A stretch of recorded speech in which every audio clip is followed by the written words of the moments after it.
ओ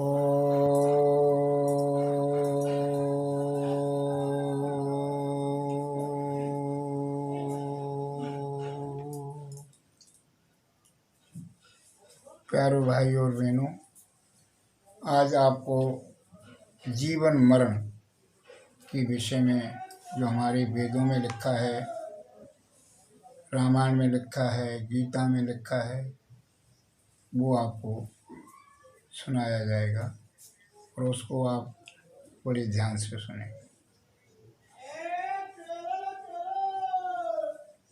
पुनरप जन्मम पुनरप मरणम पुनरप जननी जठरे शयनम। हमारे जगत गुरु आदि शंकरानंद जी हुए, ये उनका श्लोक है कि बार बार जन्म होता है और बार बार मरण होता है, और जब मरण होता है तो जीवन मिलता है। माँ की गोद में आते हैं और बराबर फिर जवानी होती है और वृद्धावस्था को प्राप्त होते हैं।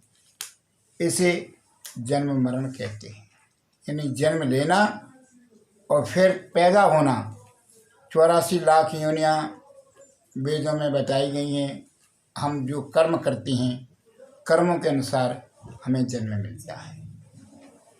तो कहने का तात्पर्य भाइयों बहनों ये है कि हम सच्चे अच्छे कर्म करें, जिससे हमें मनुष्य जन्म बार बार मिलता रहे और भगवान के गुणगान गाते रहें, अच्छे कर्म करते रहें। यदि इन कर्मों में हम नहीं कर सकते हैं तो हमको अनेक प्रकार की जो 84 लाख योनियाँ हैं, जो हमारे ग्रंथों में बताया गया है, उसके अनुसार हमें मिलते हैं और हम उसको चलते हैं। बाबा तुलसीदास ने कहा है कि बड़े भाग्य मानुष तन पाया,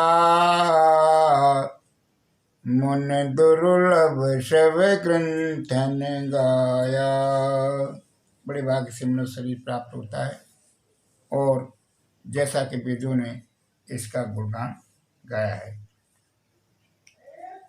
तो जीवन में जो हमारा गृहस्थ जीवन है, जंजालों से भरा हुआ है, तो हमें इन समय से भावी प्रबल आते हैं और उन प्रबलों से हमें बच कर के रहना चाहिए और हमें भगवान की शरण में रहना चाहिए।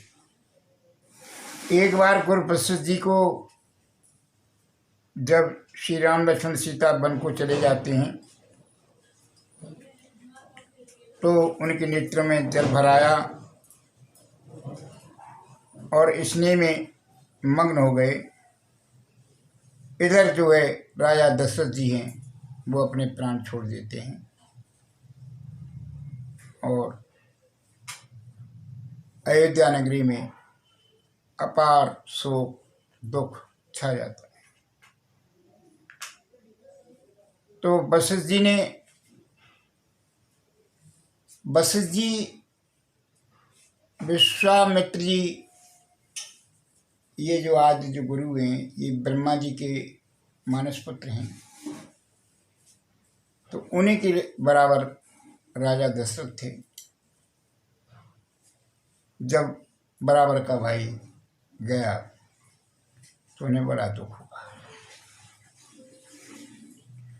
उन्होंने राजा दशरथ को नाव की एक नौका मंगवाई और उसमें तेल भर करके राजा दशरथ को उसमें लिटा दिया गया।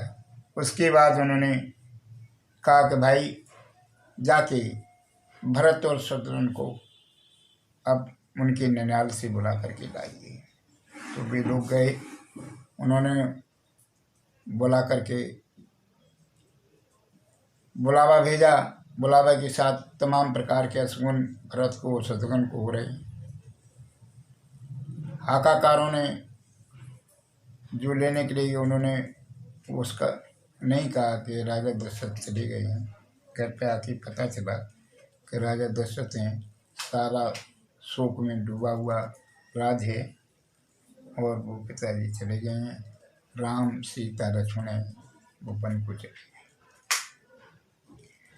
तो वशिष्ठ जी हैं वो भरत जी को समझा रहे हैं और उन्होंने बहुत उपदेश दिया और कहा, सुनो भरत भावी प्रबल बिलख कहें मुनिनाथ, लाभ हानि जीवन मरण जस अपयस विधिहात। वशिष्ठ जी ने कहा कि भरत जी, हमारे बराबर के भाई राजा दशरथ हैं। राजा दशरथ थे जो इस दुनिया से चले गए और भरत जी बात सुनिए, कम बराबर के भाई होने पर हमें बहुत दुख है, परंतु उस विधाता के नियम को हम नहीं समझ पाए। तो जीवन में ये 6 चीजें हैं, जीवन है, मरण है, लाभ है, हान है, जैसे पैसे। ये 6 चीजें विधाता के अधीन है, किसी के अधीन नहीं है। ये जो है वो विधाता के अधीन है।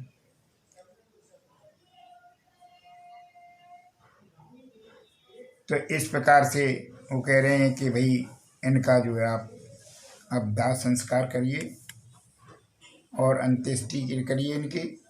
इस प्रकार से वशिष्ठ जी ने भरत जी को कहा और उन्होंने उनके गुरु के आदर्शों को मान करके उनका दाह संस्कार कर दिया। इसके बाद शिव जी कहते हैं, शंकर भगवान कह रहे हैं कि ईश्वर अंश जीव अविनाशी, चेतन अमल सहज सुख राशि। हमारे शरीर में, हर जीव की शरीर ईश्वर का अंश होता है और जीवात्मा की तरफ से कोई दखलंदाजी नहीं होती। पर मनुष्य ऐसा नहीं करता, जड़ संसार से संबंध जोड़कर फंसता है और जीवन में जन्म मरण को प्राप्त होता है।